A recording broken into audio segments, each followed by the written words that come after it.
Bom, então, eu gostaria de, então, iniciar a sessão solene da defesa de tese da Maria Luísa Diniz, em biologia, dentro do programa de pós-graduação em biologia animal, né, e com a presença da banca, ao qual agradecemos muito, da Zelinda Irano, da, de Blumenau, né, do CEPESB, do Centro de Pesquisas de Bugios, de Indaial, e a doutora Cristiana Martins, né, que é do ESCAS, do IP, né, em parceria com o IP de Nazaré Paulista. Contamos também com a presença da Heloína Malavasi, da Devisa, e a qual agradecemos muito, e da Silmara Marques Alegretti, que é uma das professoras suplentes.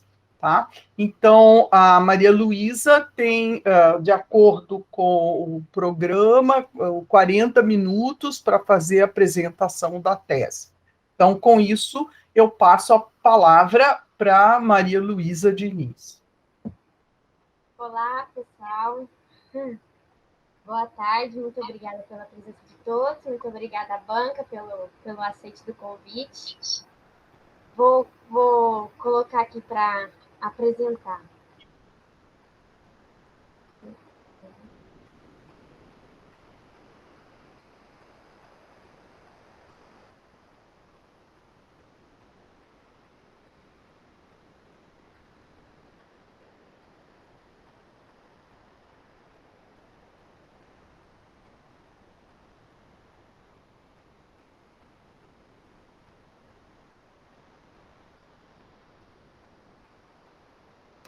Todas conseguem ver?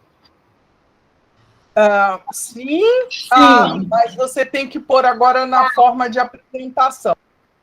Tá, é que eu não estou mais enxergando ninguém, então... Bom, qualquer coisa, eu grito.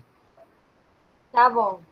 Então, dá para todo mundo ver? Está todo mundo conseguindo enxergar a apresentação? Sim. Tá bom. Sim. Então, vamos lá. Espera eu colocar aqui. Bom, então, boa tarde a todas. Muito obrigado pela presença.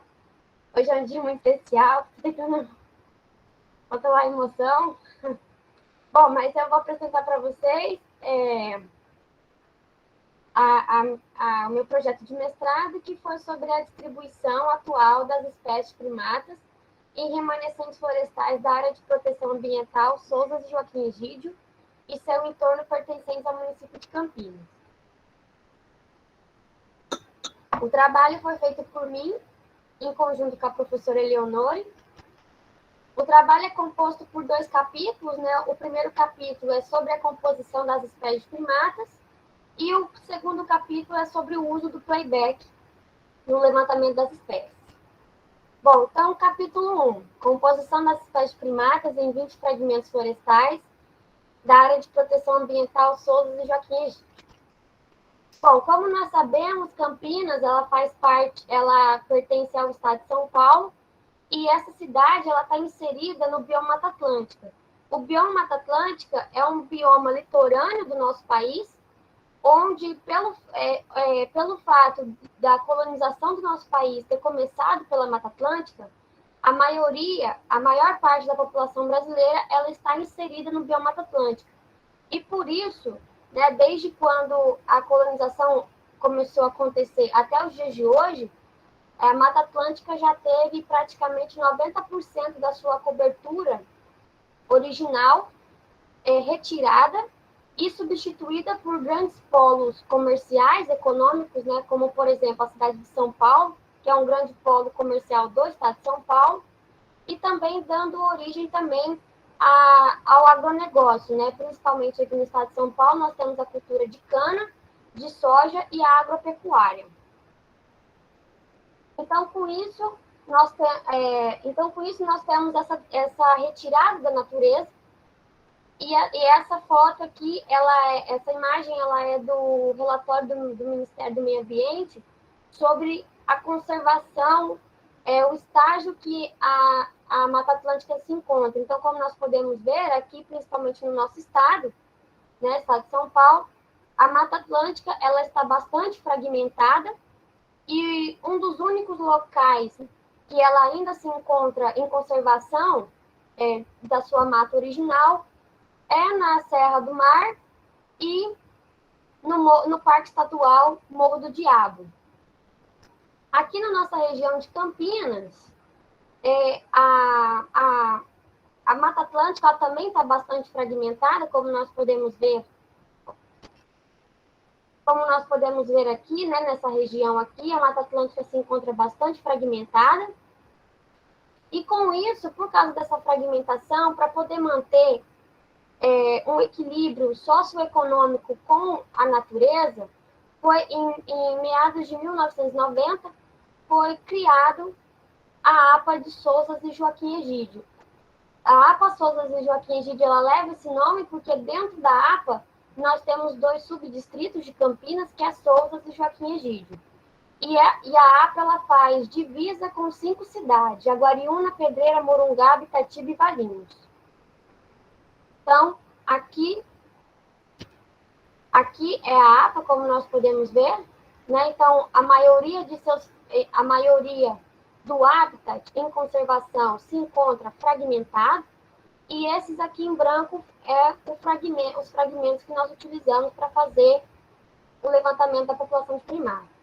Bom, então a APA ela foi criada com a visão de ser uma unidade de conservação de uso sustentável, né? Porque além dos 2 subdistritos, a APA ainda contém algumas propriedades particulares, né? Fazendas, principalmente de gado.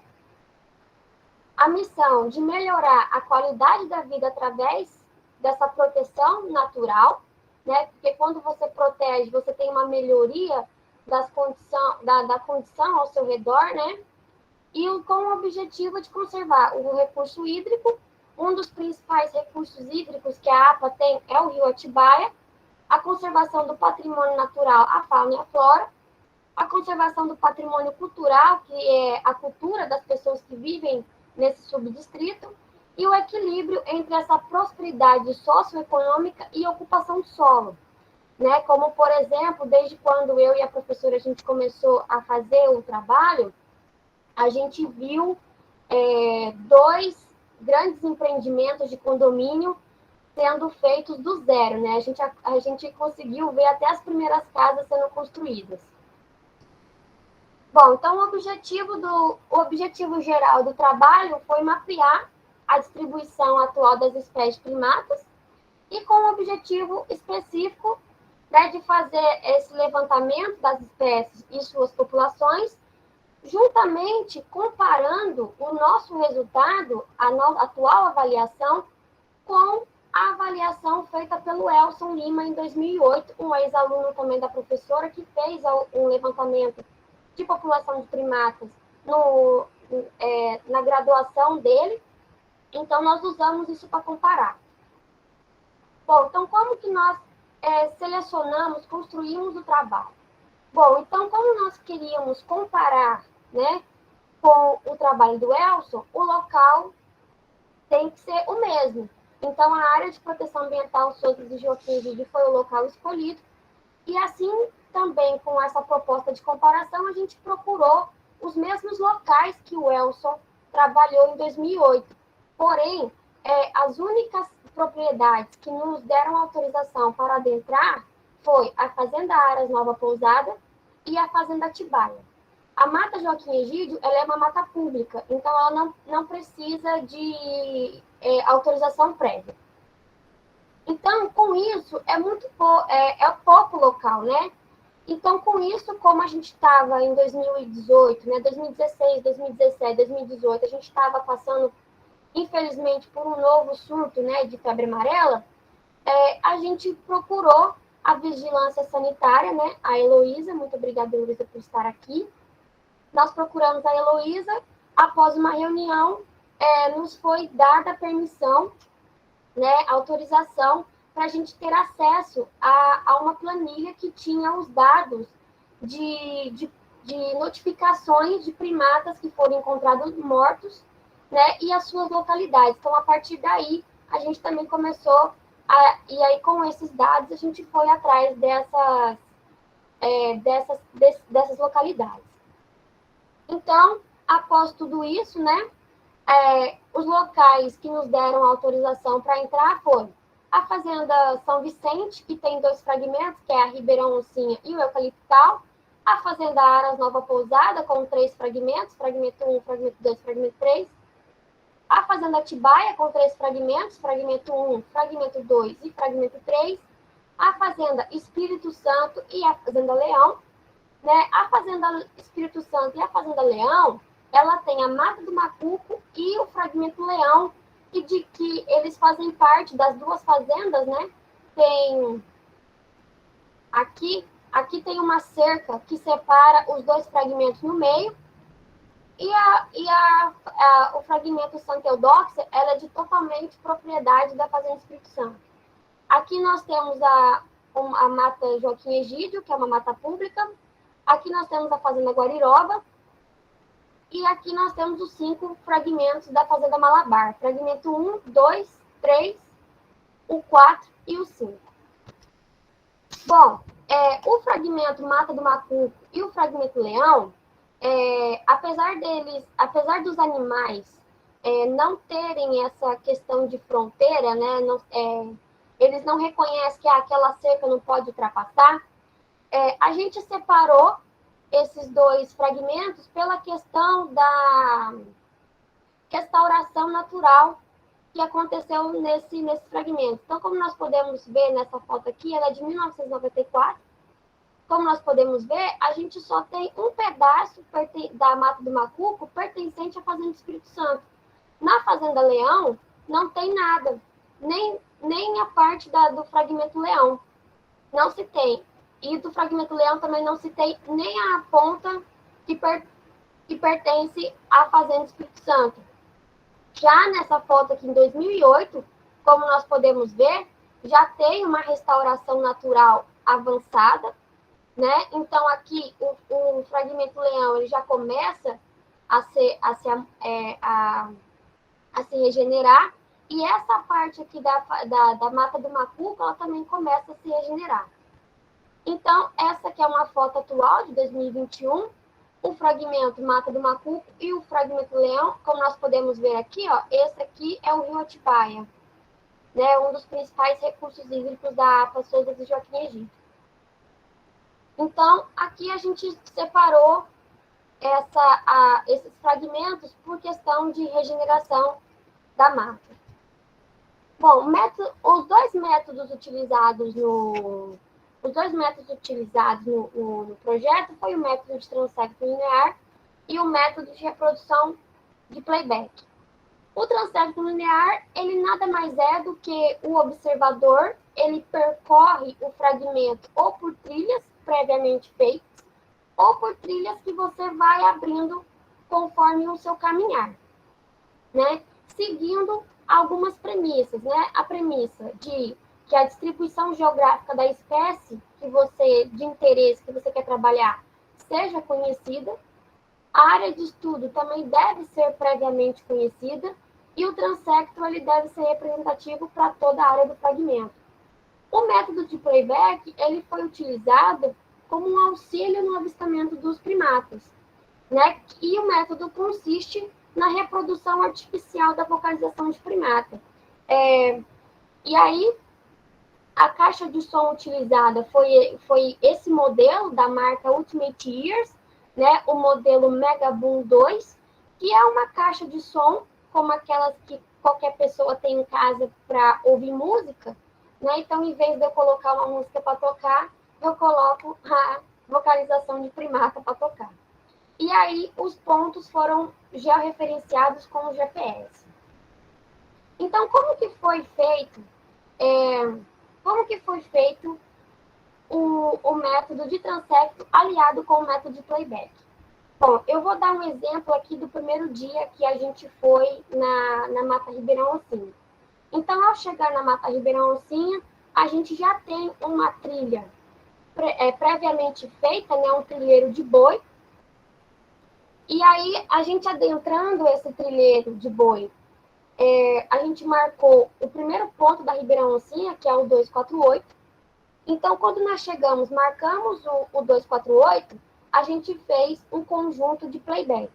O conjunto de playback é na seguinte ordem: sagui, sauá, macaco prego e bugio. E entre cada playback, nós esperamos 10 minutos.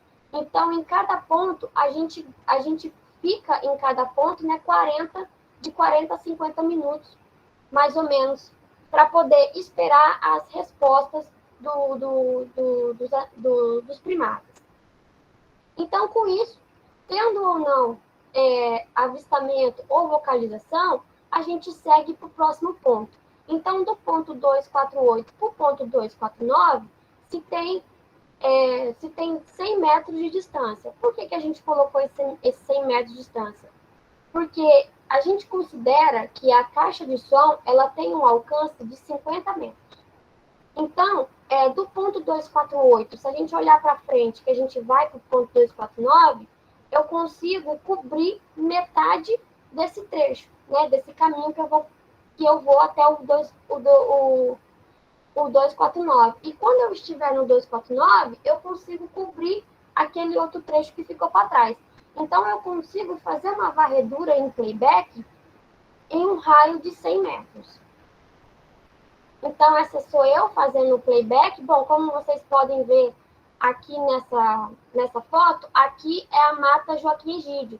Então, ela é de fácil acesso porque ela tem essa pista, essa estrada, né, que as pessoas utilizam como pista de caminhada. E aqui não tem cerca nenhuma, então qualquer pessoa pode adentrar dentro da mata, e é uma mata curtinha, não é uma mata muito grande, né? E essa aqui do lado é a gente na ponta direita da mata Santa Eudóxia. Bom, então, com isso, não foi registrado 5 espécies de primatas. Tivemos o Calitrix penicillata, que é sagui do tufo preto, uma espécie de sagui considerada endêmica da nossa região. Calitrix jacus, sagui do tufo branco, considerado uma espécie exótica da nossa região. Calicebus nigrifons, que é o sauá. Sapajos nigritus, que é o macaco prego. E o Aloata guariba clantas, que é o bujuru.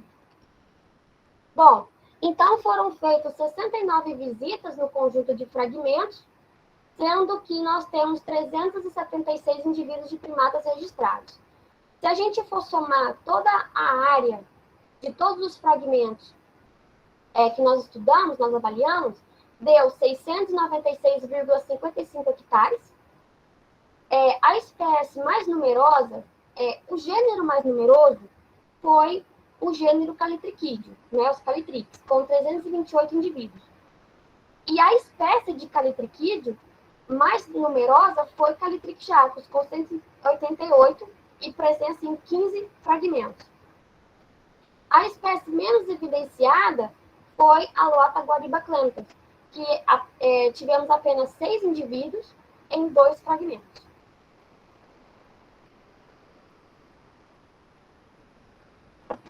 Bom, a atual distribuição das espécies de primatas. No fragmento, a Fazenda São Vicente, ela tem 2 fragmentos, a Ribeirão Oncinha e o Eucaliptal. A Ribeirão Oncinha, ela é o único fragmento que tem todas essas 5 espécies avistadas nesse conjunto de fragmentos. O maior número de indivíduos é da Ribeirão Oncinha, 88 primatas. Então, nós temos sagui do tufo branco, sagui do tufo preto, nós temos um único indivíduo de sauá, nós temos um único grupo de bugio, com 5 indivíduos, e nós temos um único grupo de macaco prego, com 11 indivíduos nesse fragmento. O fragmento eucaliptal, a gente não conseguiu identificar a espécie, Mas com as vocalizações, a gente constatou que só tem o gênero Calitrix nesse fragmento.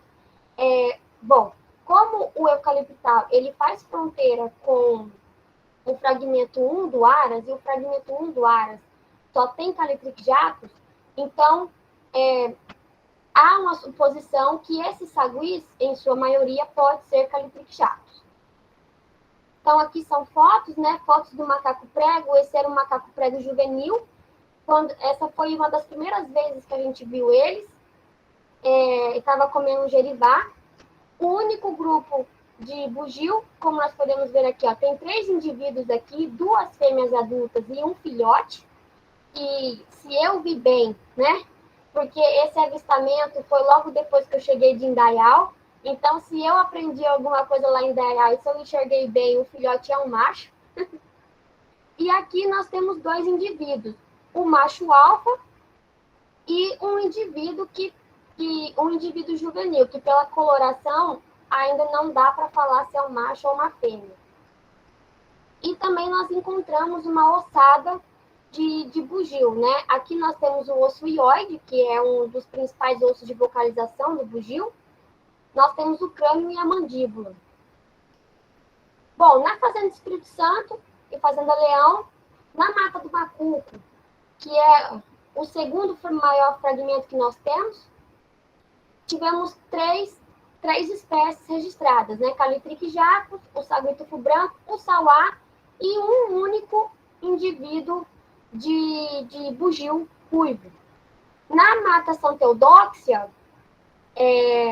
o Calitrix jacus e o saguitufo branco e o sauá foram as espécies registradas.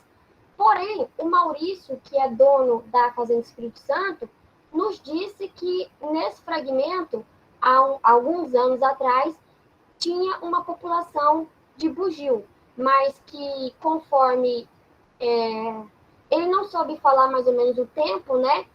Não se escuta mais esses indivíduos na mata. E no fragmento leão, que é o segundo maior fragmento que nós temos, o primeiro, com 122 hectares, é a Fazenda Guariroba, só encontramos as 2 espécies de calitriquídeos, saguida tufo branco e saguida tufo preto. Bom, então aqui a foto da Mata do Macuco, o único indivíduo de bugio que a gente registrou, um indivíduo de sauá e um indivíduo de macaco prego. Bom, eu falei que o único grupo amostrado de macaco prego era da Ribeirão Oncinha. Porém, na Fazenda Espírito Santo, na sede da Fazenda Espírito Santo, bem atrás da sede, se tem uma mata onde foi nos informado que tem um grupo de macaco prego, que varia aí mais ou menos 12 indivíduos. Só que esse grupo, eu e a professora, a gente não conseguiu avistar eles nos dias que a gente foi visitar a Espírito Santo, né? Então, não deu para registrar esses indivíduos. Mas essa foto desse macaco prego foi enviada pelo Maurício, que é o dono da fazenda. Então, nós temos aí mais um grupo de macaco prego. Bom, a Fazenda Aras, a Fazenda Atibaia, a Mata Joaquim Egídio, esses três fragmentos tiveram calitriquídeo. Na Aras Nova Pousada, a única espécie que foi avistada foi Calitrix jacus, saguitufo branco. Na Fazenda Atibaia já foi identificada as 2 espécies de calitriquídeo e na Mata Joaquim Egídio também. Só que na Mata Joaquim Egídio nós temos grupos mistos desses animais. E na Fazenda Malabar e Fazenda Guariroba também se tem essas 2 espécies de calitriquídeo, só que tem mais uma espécie, né? A espécie de sauá. Bom, então a questão da comparação do presente estudo com o trabalho do Elson em 2008. Bom, o fragmento MH1 é o nosso fragmento, o fragmento 2 da Aras, da Fazenda Aras Nova Pousada. Né? Então, o Elson, em 2008, ele não identificou nenhum indivíduo no fragmento MH1. Já no presente estudo, foi identificado 13 indivíduos de calitrique jato. No fragmento 2 do Elson, que é o nosso fragmento 1, ele identificou duas espécies. Nós temos o sagui do tufo branco e temos o bugio, que ele identificou em 2008. Já no nosso trabalho, a gente identificou apenas a espécie sagui do tufo branco e a ausência do bugio, do bugio ruivo. Na mata Joaquim Egídio, as mesmas espécies se mantêm, né? As duas espécies de calitriquídeo e os híbridos. E no fragmento 1 da Fazenda Atibaia, que foi o único fragmento estudado pelo Elson, o fragmento 2 e o fragmento 3, eles foram adicionados no nosso trabalho, né? Então, o Elson não fez o fragmento 2 nem o fragmento 3 da Fazenda Atibaia.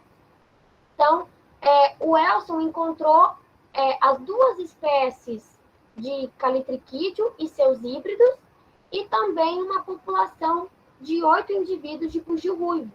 Já no nosso trabalho, a gente encontrou somente uma única espécie de sagui, que foi a sagui tufo branco.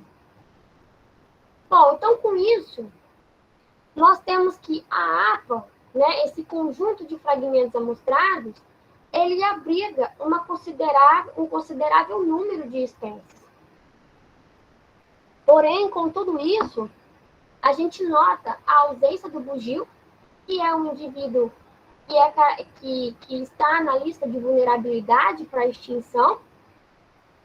A gente nota também que, apesar de ter 31 indivíduos de sauá, a maioria desses indivíduos são indivíduos solitários, e desses 328 saguis que foi identificado, 188 são saguis do tufo branco. Então, é uma superpopulação dessa espécie exótica no nosso estado.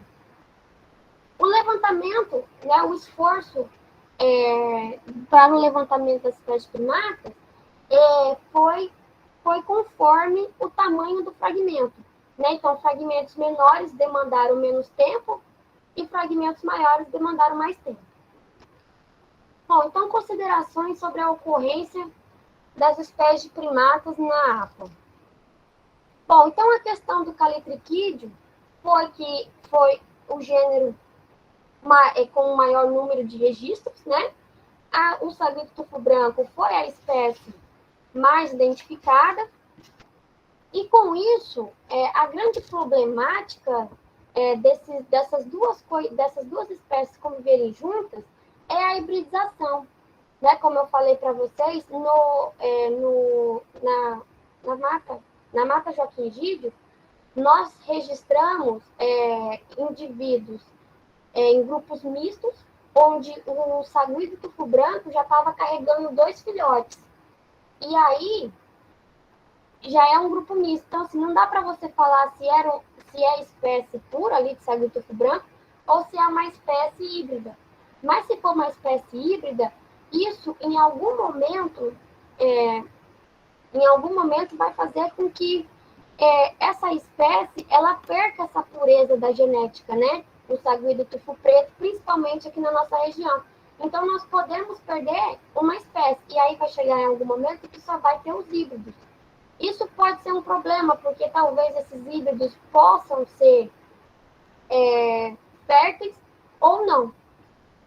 E também nós temos também a ausência do Calitrix aurita, que é o sagui caveirinha ou sagui da serra escuro, que é um indivíduo que a sua distribuição passa pela APA, né? A APA faz parte da sua distribuição natural, mas infelizmente nós não encontramos ele. E também ele é um indivíduo que a espécie ela também está ameaçada em questão de vulnerabilidade na extinção.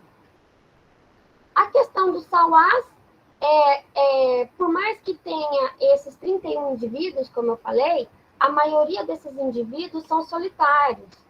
Então, nós temos esse isolamento desses indivíduos, que, por exemplo, no fragmento 3, na Mata Santa Eudóxia e na Ribeirão Oncinha, nós temos apenas um indivíduo. Então, quando esse indivíduo morrer, né, vier a óbito, a gente perde essa espécie, né, tem uma baixa na diversidade das espécies primatas, e também a gente tem uma perda de genética. Né? Então, e também tem um problema, por exemplo, na Fazenda Guariroba, onde nós temos um grupo de 6 indivíduos, que eu consegui identificar quem que era o casal, e possivelmente os outros 4 indivíduos eram filhote desses casais. Então, assim, se esses indivíduos se reproduzirem, pode causar uma pressão endogâmica na espécie, também havendo a perda de variabilidade genética. O macaco prego, ele consegue viver muito bem no fragmento Ribeirão-Ossinho.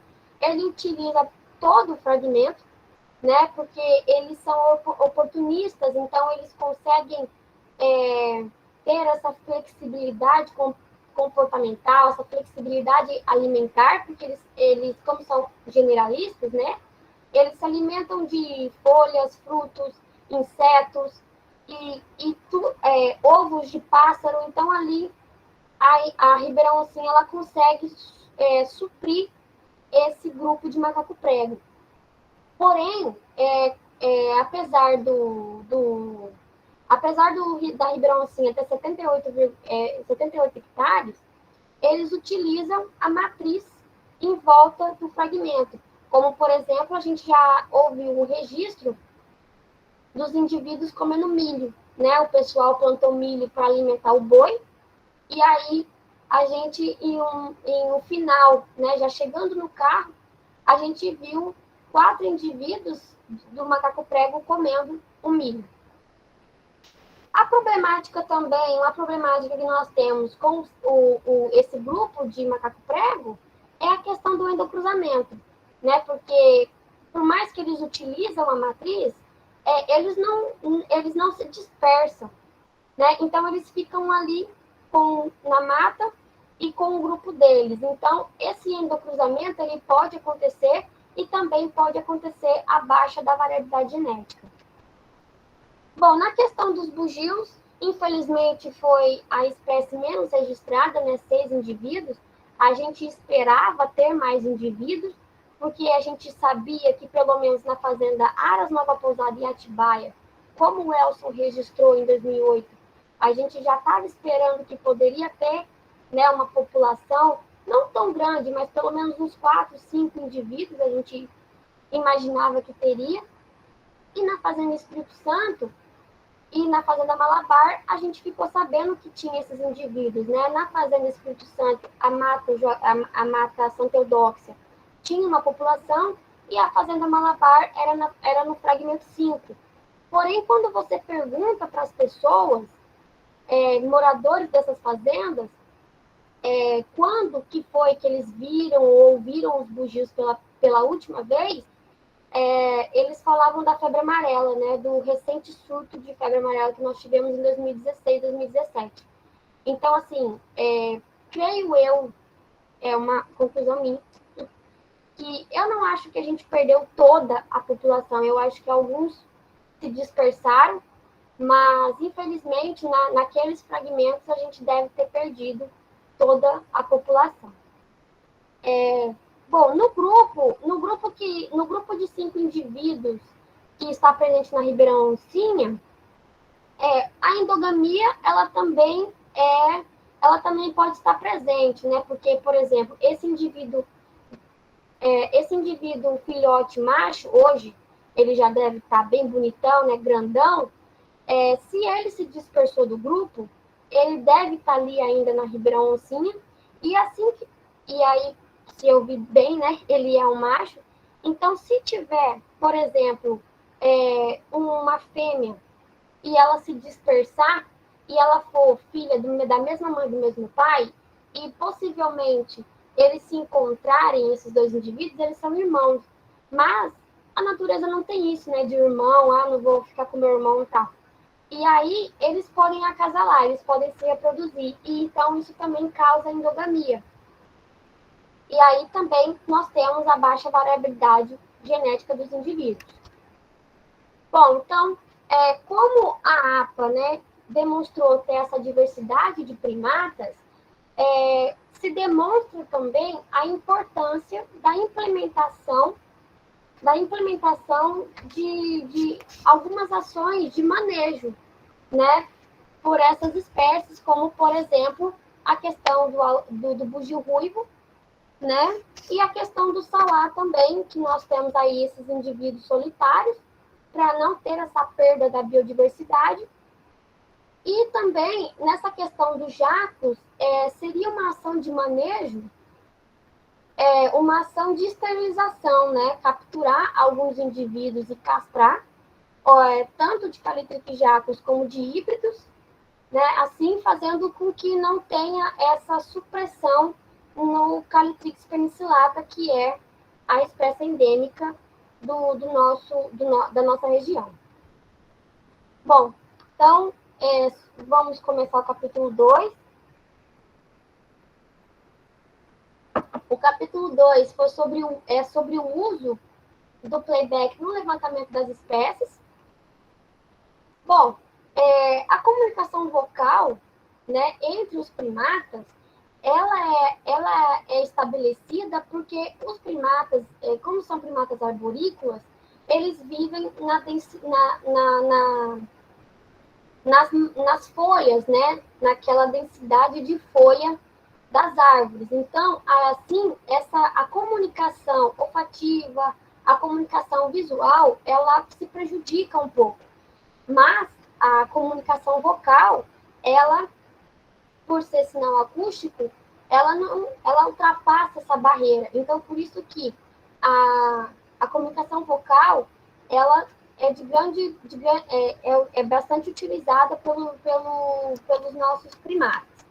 E elas podem indicar manutenção da coesão de grupo, prevenção do risco de predação, atração do parceiro, competição com outros indivíduos, proteção da sua área de vida, indicação de sentimentos individuais e defesa de recursos. Então, o objetivo desse estudo, desse capítulo, foi investigar a atividade vocal dos primatas, né? Então, o local é o mesmo, a área de proteção ambiental, e os fragmentos são o mesmo, né? A Aras Nova Pousada, Atibaia, Joaquim Egídio, Espírito Santo, São Vicente, Leão, Guarulhos, Malabar. A metodologia também é a mesma, porém, na questão da resposta ao playback, a gente categorizou em 2 tipos, né, de respostas. Nós tivemos a resposta número 1, que é avistamento dos indivíduos com vocalização, e a resposta número 2, avistamento dos indivíduos sem vocalização. E também nós tivemos, que não é uma resposta ao playback, vocalização e avistamento espontâneo. Mas então, o que é o playback e por que usar o playback? Bom, o playback é essa reprodução sonora, né, de uma gravação prévia. E por que usá-lo? É porque, como a comunicação vocal nos primatas é uma das mais importantes, então, quando você toca o playback, os primatas se amostram mais. Então, é muito mais fácil de você ver os primatas. Como, por exemplo, os saguis, né? Quando a gente tocava o playback, eles vinham muito rápido. Então, sagui, que é uma espécie pequena de tamanho corporal, que possivelmente a gente podia passar por eles e não ver, com o playback a gente tem como eu posso dizer, interação, né? Os indivíduos vêm, você vê eles, pode contar, facilita a contagem e facilita a visualização.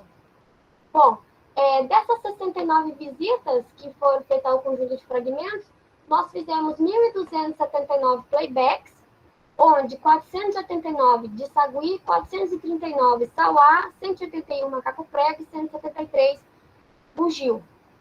Né? Os playbacks eles foram reproduzidos das 6 da manhã até as 5 da tarde, e o período, né, que a gente tem a concentração de playback é das 8 às 2.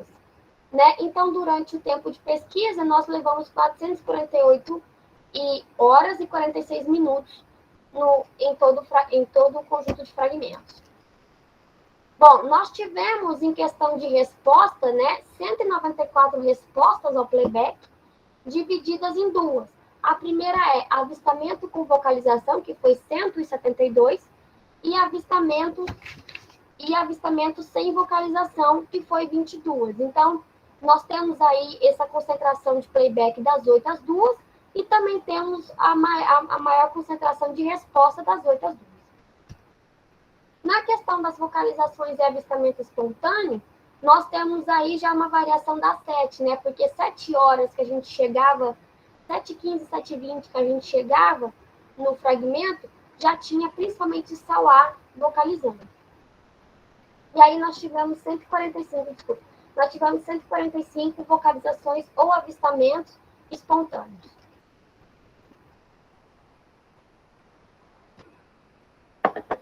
Então, os resultados do método de playback por espécie. Bom, o calitriquídeo, como as duas espécies, né, aqui a gente não dividiu entre tufo branco e tufo preto. Os saguis foram a espécie que mais respondeu ao playback, sendo 113 avistamentos com vocalização e 8 avistamentos sem vocalização, e 78 avistamentos e ou vocalização espontânea. Assim, quando a gente estava tocando os playbacks, a gente notou um comportamento dos saguis, né?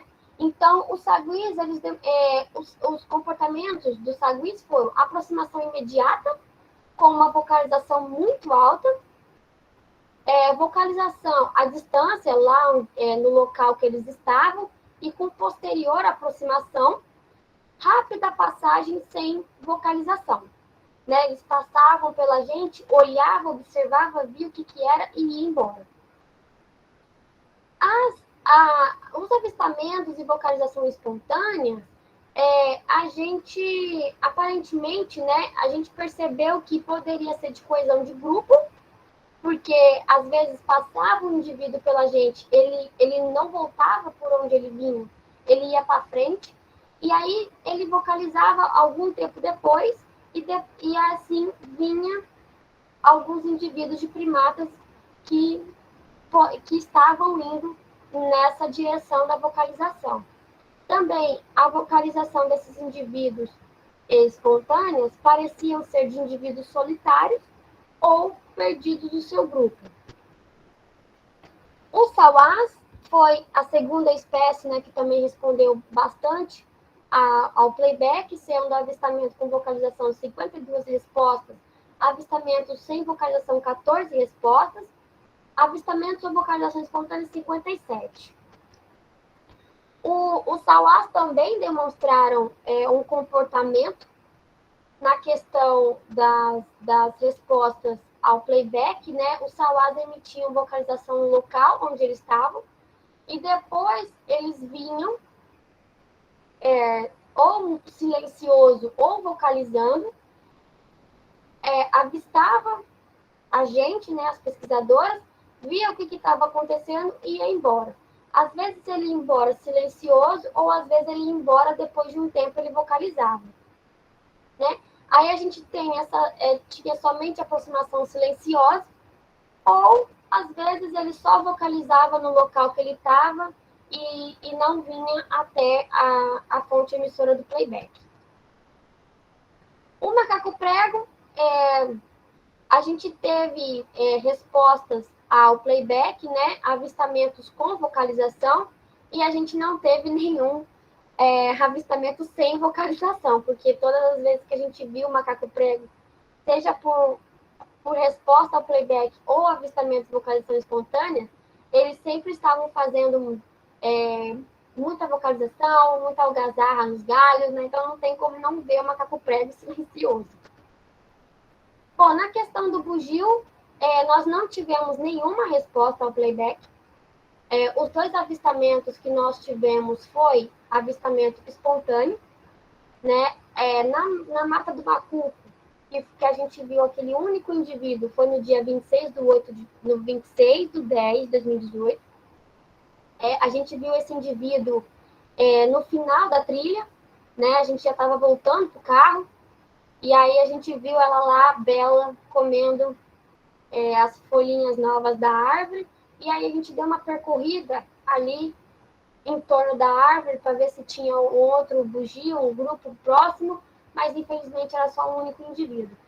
E no dia da Ribeirão Alcinha, que a gente viu um grupo de 5 indivíduos, foi no dia 1/5/2019, onde a gente estava na metade da trilha, a gente estava indo até o ponto, a gente estava indo até o ponto 252, e aí, na metade do percurso para esse ponto, a gente encontrou esse grupo de bugio descansando aí na árvore. Bom, então, uma discussão sobre o playback por espécie. Bom, temos aqui os calitriquídeos. Cortou, infelizmente, aqui. Mas nós temos 113 avistamentos com vocalizações de calitriquídeo, 8 avistamentos sem vocalizações e 78 avistamentos e vocalizações espontâneas. Então, como nós podemos ver, essas vocalizações, o avistamento com vocalização, ela está bastante distribuída do horário da 8 ao meio-dia, e também a gente tem aí um horário de maior vocalização no período da tarde, às 2 da tarde. O avistamento sem vocalização é bem distribuído ao longo do dia, e o avistamento com vocalização, o avistamento ou vocalização espontânea, elas têm aí já um horário das 7, o horário das 9 e o horário das 11. Bom, segundo Soares, né, o trabalho que ele fez no Sergipe, ele também utilizou playback, e ele estudou Caliceus coimbrai, que é uma espécie de sauá do Nordeste, e Calitrichis jacus, que, como eu falei, é endêmica da região do Nordeste, né? Aqui que ela é exótica, introduzida. Ele fez esse trabalho, então Calitrichis jacus é a barra preta, né? Então nós temos aí que o maior pico, né, de atividade vocal é das 10 às 11 da manhã, e depois no período da 1 às 2 da tarde, assim também corroborando com os nossos resultados. Bezerra, 2006, fez um trabalho com amostragem focal, onde ela investigou 30 indivíduos de sagui, e ela teve a divisão de tempo, né, das 5 da manhã até as 10 da manhã, das 10 da manhã até as 3 da tarde, das 3 até as 5h30. Então, e assim ela teve como resultado que os indivíduos adultos, eles vocalizam das 5 até as 3 da tarde, por conta das atividades diárias da espécie, né? Então, por exemplo, os adultos, né, os adultos que têm como essa atividade diária como defesa de território, né, coesão do grupo. E das 3 horas até as 5h30, quem vocaliza mais é os juvenis, porque os adultos já estão mais silenciosos e eles utilizam mais a comunicação odorífera, né, que é os indivíduos se esfregar no galho da árvore. E na questão do comportamento, Mendes, Apple, Barros e Yoshida e Soares, eles também relataram que eles tiveram também esses comportamentos em questão de resposta, tanto em amostragem focal quanto em playback, né? Porém, eles classificaram essas respostas como comportamento de defesa de território. Os sauás, nós tivemos aí avistamentos com vocalização, um pico de atividade, né, às 8 da manhã, O avistamento sem vocalização é bem distribuído ao longo do dia e um pouco do período da tarde. E avistamento ou vocalização espontânea também temos um pico de atividade entre as 8 e as 9 da manhã. Bom, aqui também Soares, né, 2011, que ele fez o trabalho com Calicebos Coimbrai, ressaltando também corroborando com os nossos resultados, né, nós temos aí um pico de vocalização no período da manhã, das 8 às 11. E aqui no nosso, a gente tem aí um pico de atividade vocal às 8 horas da manhã, né? Então, às 8 da manhã até às 11 da manhã. E no período da tarde, a gente tem aí esse período da 1 às 2, né? Porém, o período dele é maior. Então, ele tem aí o período da 1 às 3, né? E o período também de maior atividade vocal às 4 às 5. Só que no nosso trabalho, a gente obteve somente uma única resposta ao playback. Então, a partir das 2, os auás, eles não responderam mais nosso playback e também nem vocalizaram espontaneamente.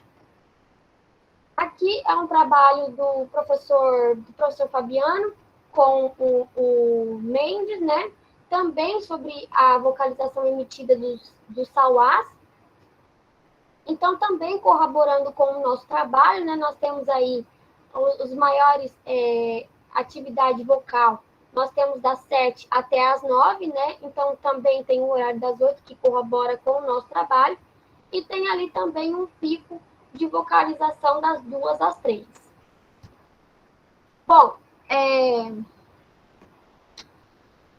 Costa também utilizou o playback e ela dividiu o mapeamento dela em 2. Né? Então, nós temos aí das 7 às 10 e do meio-dia às 3 como pico diário para a atividade vocal. E no segundo mapeamento que ela fez, o pico ela teve somente às 7 às 10 e a 1 hora da tarde. Então, esse período das 7 às 10, nós temos o período das 8 horas, que foi o período que o nosso trabalho teve aí esse pico de atividade vocal. Já Freitas e Rocha 2011 utilizaram, Freitas 2010 e Rocha 2011 utilizaram audiotelemetria. A audiotelemetria ela é praticamente igual ao playback, só que em vez da caixinha de som, eles utilizam um megafone.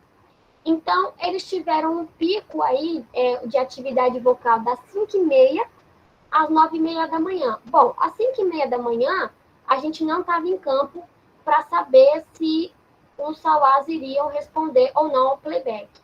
Né? Então, a gente não estava em campo nem para saber se tinha vocalização espontânea e nem para saber se eles iam responder ao nosso playback. E no período da tarde, ele teve um pico de atividade vocal entre 1h30 e 3h30 da tarde. E o comportamento dos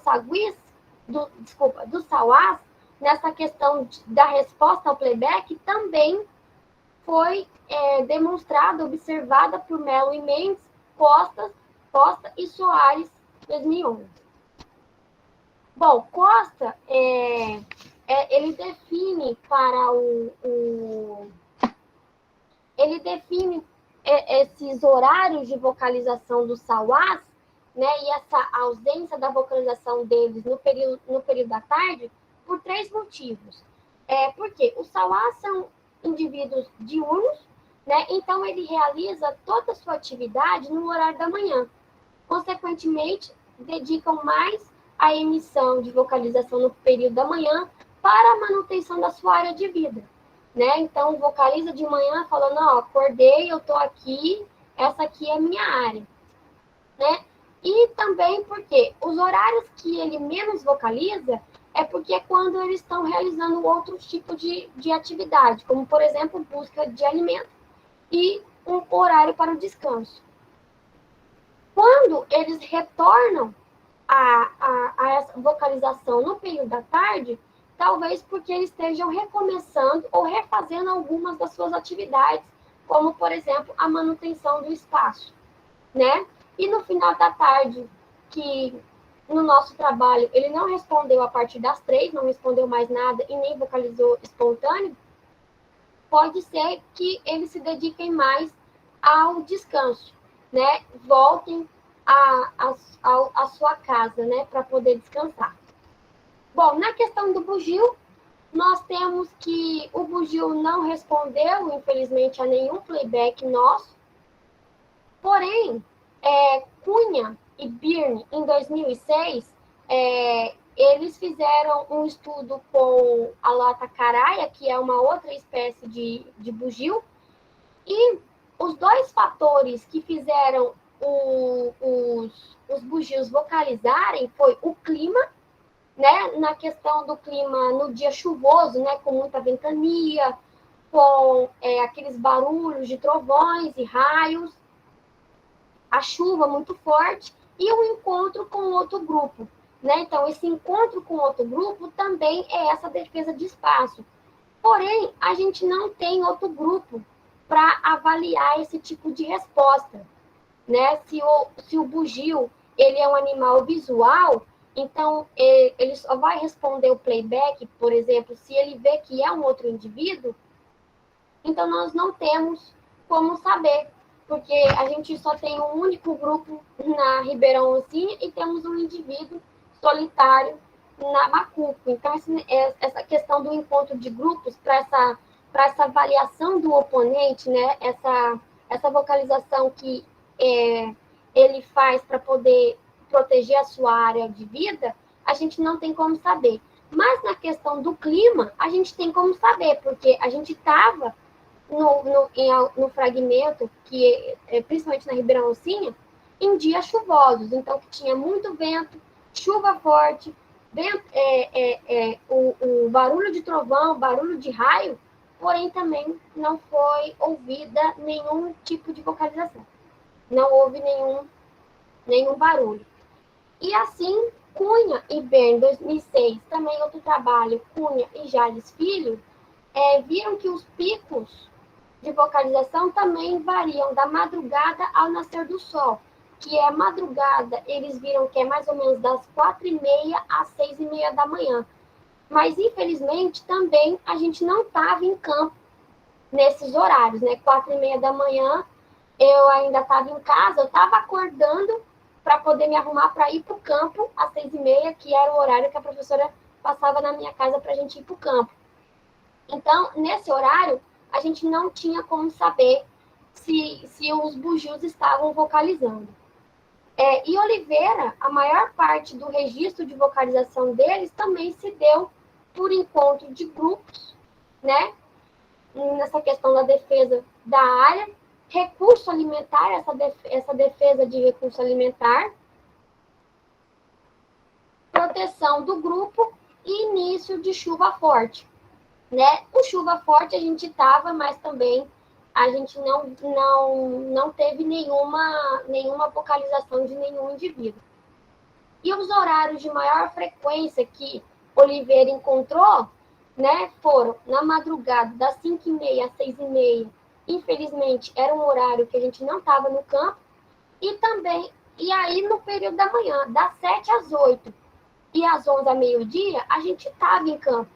Só que, infelizmente, a gente não ouviu nenhuma vocalização de bugio. Então, o trabalho ele teve duração de 1 ano e 7 meses. E nesse 1 ano e 7 meses, a gente não ouviu bugio na mata. Assim, né, as considerações finais que nós temos sobre o tema do playback é que o playback ele foi muito eficiente na questão da visualização dos primatas, por exemplo, na questão dos sauás. Né? Os sauás foram indivíduos que a gente só viu por causa do playback. Porque teve vocalizações espontâneas de sauá que a gente ouviu na mata, né? Principalmente na mata do Macuco. A gente ia até o local, só que chegava lá, cadê o bicho? Não tinha. E aí, depois de um tempo que a gente fazia o playback, é que possivelmente esse indivíduo se amostrava. Então, o playback principalmente na questão dos sauás e dos saguis também, né? Saguis pela questão do corpo, né? Eles são pequenininhos. Então, nessas duas espécies, foi bastante eficiente, né? E as respostas do sagui e do sauá foram diretamente proporcionais ao nosso esforço do playback, e a partir disso a gente pode comprovar os horários, né, que os primatas têm aí esses picos de atividade vocal. Bom, então é isso. Muito obrigada. Essa foi a minha apresentação. Espero que vocês tenham gostado.